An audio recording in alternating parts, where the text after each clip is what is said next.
दर्शकबिन नमस्कार। आज हामी विशेष कुराकानी गर्नका लागि हामीसँग समाजसेवी, युवा नेता, राजनीतिज्ञ र फिजिसियन डाक्टर अमित सिंह कार्की हामीमाझ रङ्गीन बहसमा कुराकानी गर्नका लागि उपस्थित हुनुभएको छ। डाक्टर साहब, कार्यक्रममा स्वागत छ। हजुर, धन्यवाद। नमस्ते। डाक्टर साहब, यहाँको दिनचर्या कसरी चलिरहेको छ? अब हेर्नुहोस्, मेरो दिनचर्या भन्दा फेरि अहिले म एज अ डक्टर 24 घण्टा बिजी भइहाल्छु। त्यसपछि पनि राजनीतिज्ञ, पोलिटिक्समा पनि इन्भल्भ छु, समाजसेवामा पनि छु। त्यस कारणले गर्दा फेरि मेरो जीवन राम्रैसँग चलिरहेको छ। अहिले आफैले चाहिँ तपाईँले हस्पिटल पनि खोल्नु भएको छ, जनतालाई समाजसेवा पनि गरिरहनु भएको छ। एउटा केले तपाईँलाई यस्तो प्रेरित गर्यो कि म डक्टर बन्नुपर्छ, समाजसेवामा लाग्नुपर्छ भनेर केले प्रेरित गर्यो? एकदम गुड क्वेसन उठाउनु भयो। यसको लागि म तपाईँलाई विशेष धन्यवाद दिन चाहन्छु। हेर्नुहोस्, वास्तवमा मेरो अलिकता जीवनतिर ब्याकग्राउन्डमा जाउँ। मैले जीवनमा पहिलोपटक 11 वर्षको उमेरमा हुँदाखेरि पहिलोताली, त्यो पनि धादिङ बेसीबाट काठमाडौँ आउने क्रममा हाम्रो ट्र्याक्टर चढेर, जीवनको पहिलो भेहिकल कुनै गाडी घोडा होइन कि ट्र्याक्टर चढेर चाहिँ मलेखुसम्म हामी ट्र्याक्टरमा आयौँ। त्यसपछि ट्रकको यात्रा हुँदै हामी काठमाडौँ छिरेको, जबकि मेरो 11 वर्षको उमेरमा। दुःख सुख, गाउँले जीवन सम्पूर्णबाट म चिर परिचित छु। गाउँको कुना काप्चा कन्दरा दूरदराजमा के अवस्था गुजिरहेको छ, त्यो सम्पूर्ण चिजबाट म चाहिँ परिचित छु। त्यो हुँदै जाने क्रममा हामी काठमाडौँ आइसक्यौँ। यहाँ आएर बोर्डिङ पढ्यो। गर्दै जाने क्रममा मेरो बुवा पनि राजनीतिज्ञ एवं उहाँ पनि डक्टर चिकित्सक हुनुहुन्थ्यो। उहाँ पनि विशेषज्ञ डक्टरै हुनुहुन्थ्यो। उहाँ पनि चिकित्सक हुनुहुन्थ्यो। बुवाको नाम? बुवाको नाम डाक्टर राजराम कार्की। आमाको नाम? उषा कार्की। हेर्नुहोस्, त्यो हुँदै जाँदा फेरि क्रममा के हो भन्दा, मेरो सानै बेलादेखि नै एउटा चाहिँ के छाप बस्यो भने, मेरो बुवाले सधैँभरि भन्नुहुन्थ्यो कि बाबु, ठुलो मान्छे होइन असल मान्छे बन्नुपर्छ है भनेर हामीलाई चाहिँ सानै बच्चादेखि नै एउटा ट्रेनिङ, आर्मीको जस्तो ट्रेनिङमा मेरो बुवाले हामीलाई हुर्काउनु भयो।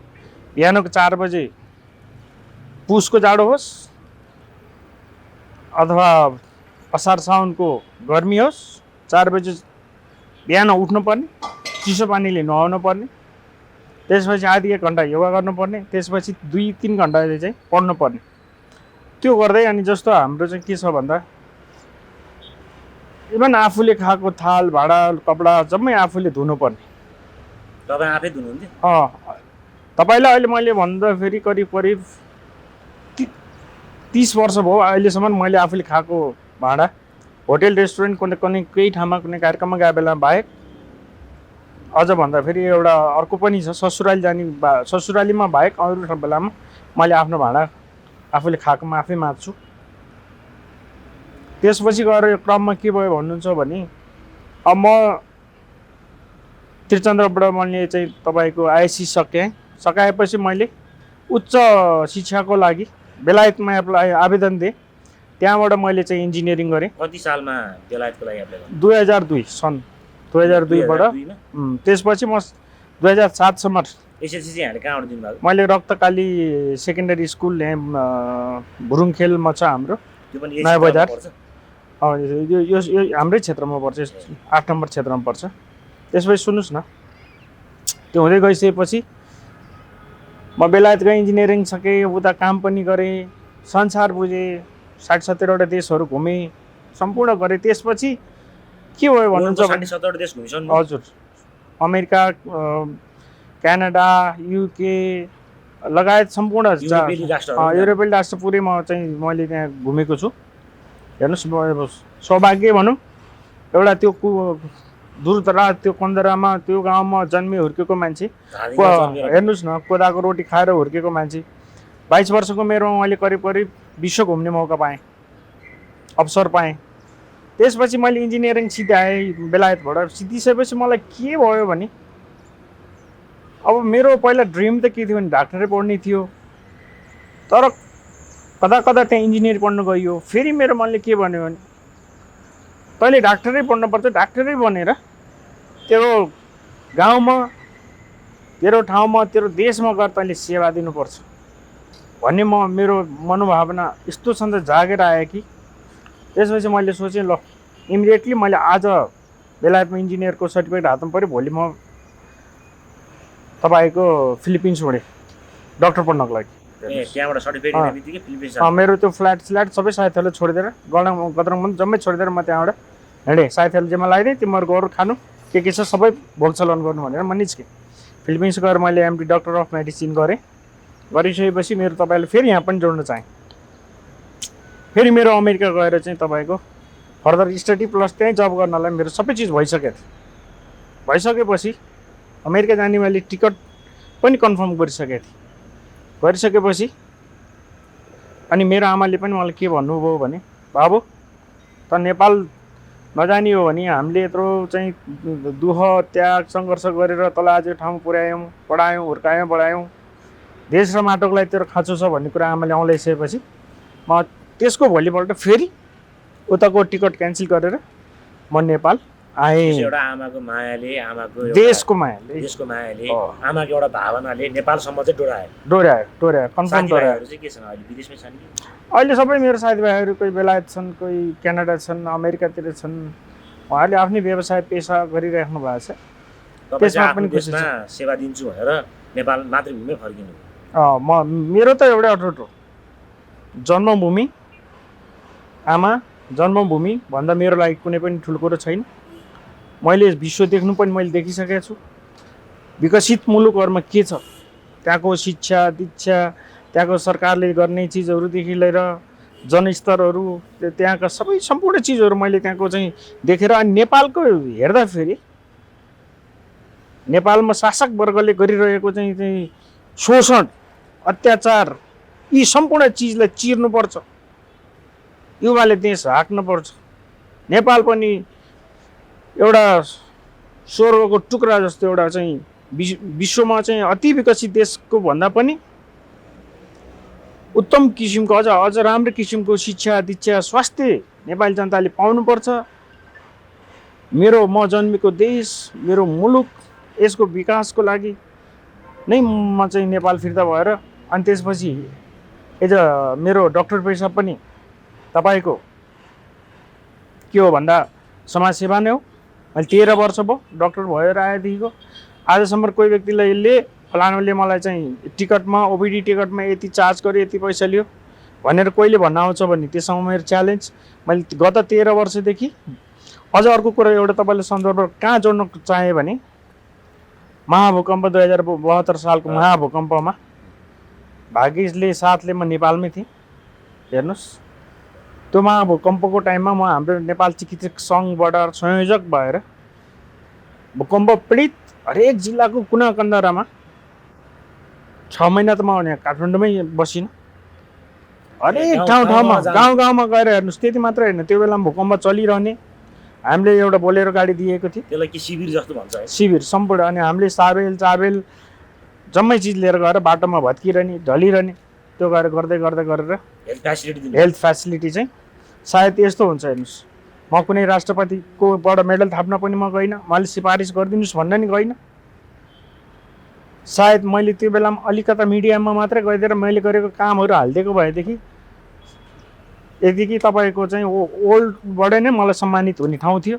तर मेरो के छ भने व्यक्तिगतमा जस्तो मेरो बुबाले जुन भन्नुभएको थियो, ठुलो होइन असल बन्नु भन्ने एउटा मेरो नीति छ। त्यो नीतिमा टेकेर मैले असल काम गरेँ, म ठुलो बन्न खोजिनँ। त्यसकारण सायद धेरैले त यो कुरो थाहा नहुन पनि सक्छ। अनि तपाईँ कस्तो जिल्लामा बढी जानु? हेर्नुहोस् अब मुख्य गरेर त्यही हो। अब जिल्ला त अब जति पनि भूकम्प पीडित क्षेत्रहरू छन्, क्षेत्रहरूमा जहाँ चाहिँ मेडिकल फेसिलिटीको पहुँच छैन, हामी चाहिँ 2 दिनसम्म हिँडेर पनि गयौँ, औषधि बोकेर गयौँ, धेरै गऱ्यौँ हामीले। अनि त्यसपछि गएर स्वास्थ्य त आफ्नो ठाउँमा छँदैछ। हजुर। अनि यो राजनीतिक फिल्डमा पनि म छिर्नुपर्छ, म युवा हो, जोस छ, जाँगर छ, मैले केही राजनीतिक क्षेत्रबाट पनि देश र अथवा म मेरो जिल्लालाई अथवा मेरो समाजलाई केही न केही अलिकति आमूल परिवर्तन ल्याउँछु भन्ने सोच कहिलेबाट लाग्यो तपाईँ? हेर्नुहोस्, एकदम सही क्वेसन राख्नुभयो। एज अ डक्टर मैले दिनमा कतिजना हेर्न सक्छु? 50जना, म्याक्सिमम् 100जना मैले दिन सक्ने सेवाहरू। र मेरो मनमा चाहिँ एउटा भूत सवार भयो कि म एक्लैले चाहिँ त्यो सम्भव छैन। यो सिस्टम यति करप्टेड सिस्टम छ कि तपाईँको हरेक क्षेत्रमा हेर्नुहोस् सिस्टम करप्टेड छ नेपालको। अब तपाईँको सुन्नुहोस् न, तपाईँ एउटा ड्राइभिङ लाइसेन्स लिन जानुहोस्, एउटा कुनै अस्पतालमा जानुहोस्, तपाईँलाई कुनै सरकारी अस्पतालमा जानुहोस्, भिडियो एक्सरे गर्नलाई चाहिँ 7 दिन कुर्नुपर्ने अवस्था छ सर, छ कि छैन भन्नुहोस् त? जस्तो सरकारी हस्पिटलहरूमा त 2 महिनापछि अपरेसनको पालो आउँछ। अनि सुन्नुहोस् न, यहाँ त मलाई कस्तो लाग्छ भने सरकारी अस्पतालमा त बिरामीहरूले त्यहाँ धाउँदा धाउँदै रोगिनीको भएर घर जाने अवस्था हुन्छ के सर? त्यो आफै त्यो तपाईँको बिना उपचार अब मान्छेको आफ्नो चाहिँ इम्युनिटी पावर हुन्छ, हिल हुन्छ।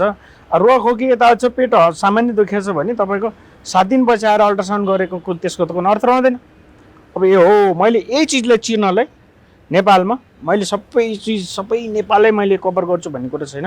मेरो एउटा चाहिँ टार्गेट के छ भन्दा मेरो इगल आईले हेरिरहेको छ स्वास्थ्य क्षेत्र। त्यो इगल आईले के देख्छ भने देशमा at least as a doctor family मेरो घरमा स्टिल अहिले पनि हामी 4 जना यही पेसामा छौँ। मेरो भाइ अहिले न्युरोसर्जन छ वीर अस्पतालमा, मेरो श्रीमती नर्स आर्मी हस्पिटलमा, मेरो बुहारी पनि टिचिङमै नर्स छ।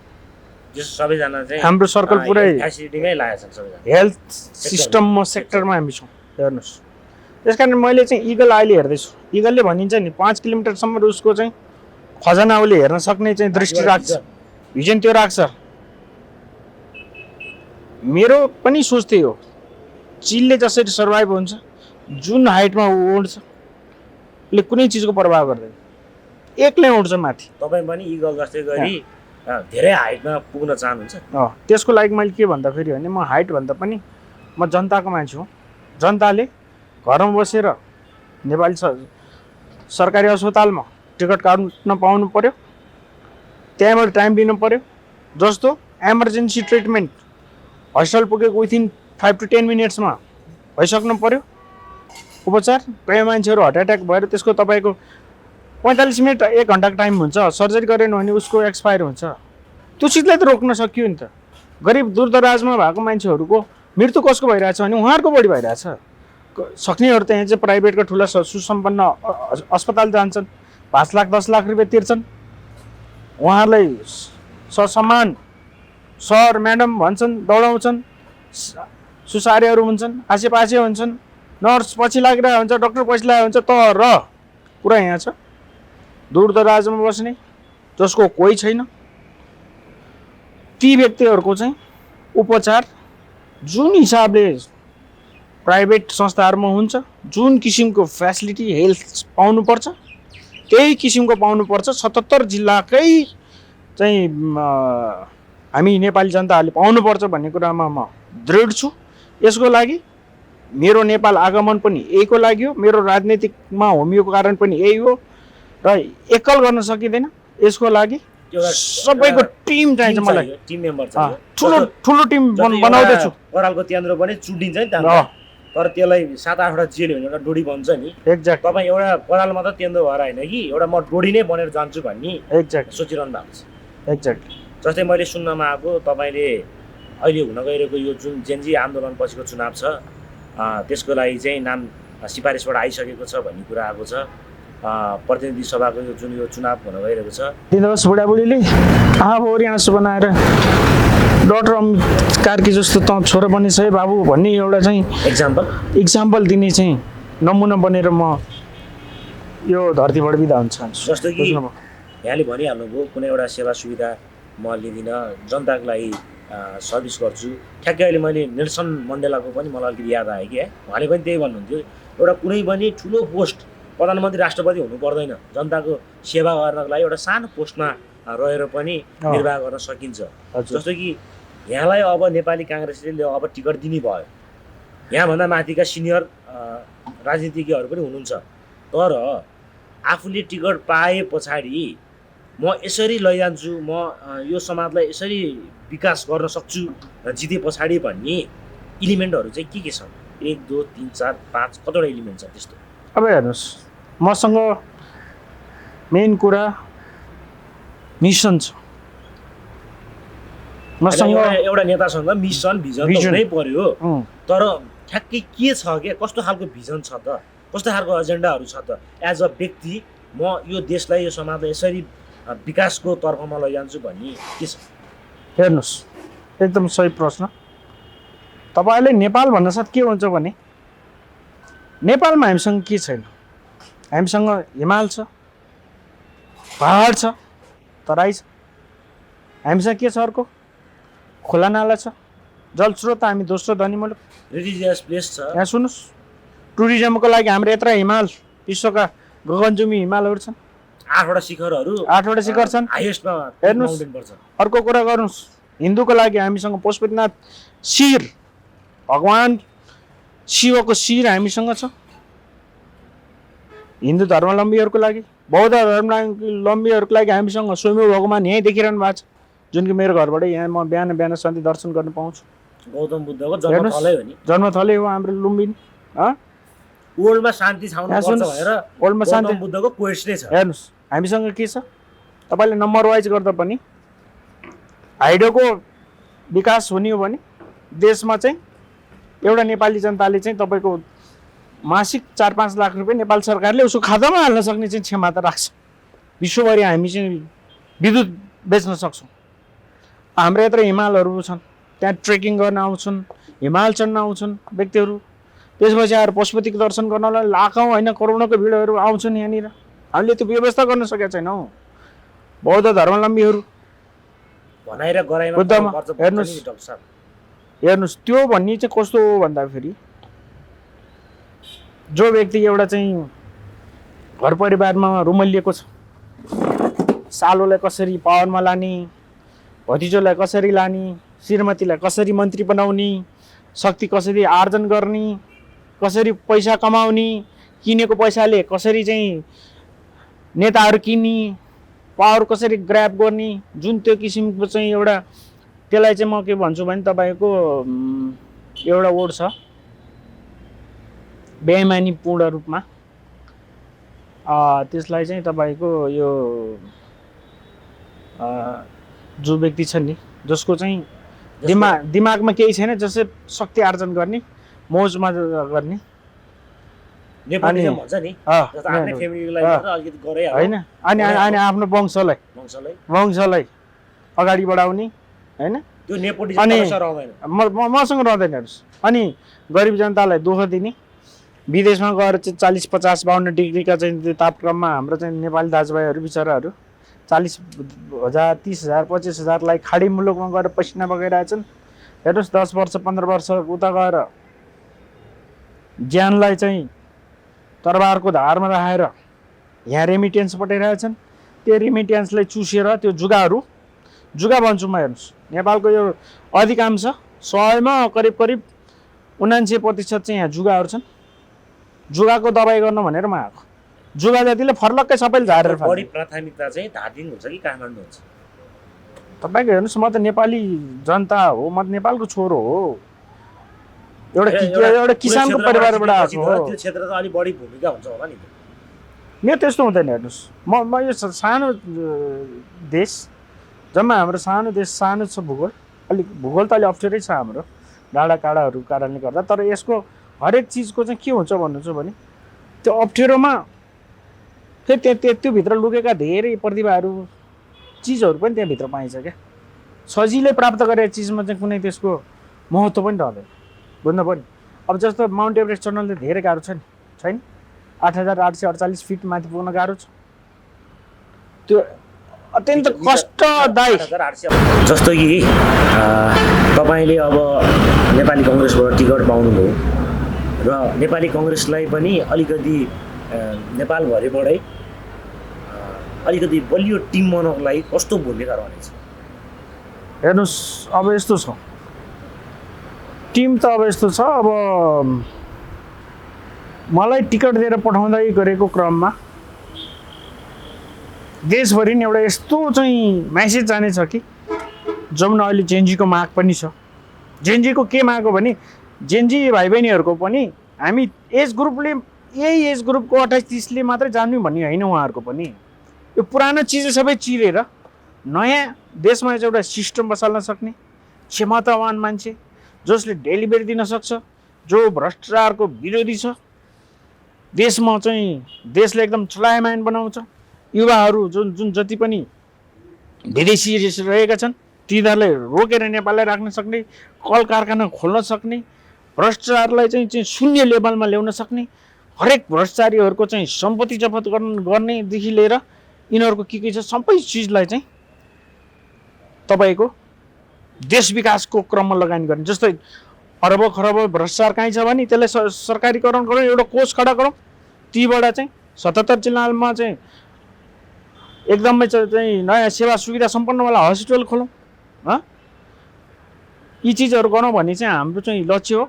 र मलाई टिकट दिइरहेको क्रममा चाहिँ नेपाली काङ्ग्रेसलाई पनि सायद 77 जिल्लामा एउटा यस्तो मेसेज जान्छ कि जेनजी भाइ बहिनीहरूबाट पनि म एक्सेप्टेड, यसो उनीहरूले खोजे जस्तो क्यापेबल मान्छे पनि क्यापेबल अमित सिंह कार्कीको कुनै ठाउँमा गइसकेपछि जेनजी भाइ बहिनीहरूले नै त्यसमा चाहिँ गएर चाहिँ तपाईँको मलाई जिताउने कार्यक्रम उहाँहरूले नै गर्नुहुनेछ। म पनि भन्छु नि, मलाई पनि राम्रो लाग्ने मान्छे चाहिँ तपाईँ पनि हो कि होइन। मेरो कुनै पार्टीगत आफ्नो ठाउँमा छ। सुन्नुहोस्, मेरो कुनै पनि आफ्नो स्वार्थ छैन, कुनै पनि चिज मैले लिनुपर्ने छैन, कुनै चिज मैले केही छैन। मैले जति छ देश र राष्ट्रको नाममा अब बाँकी जीवन समर्पित गर्ने,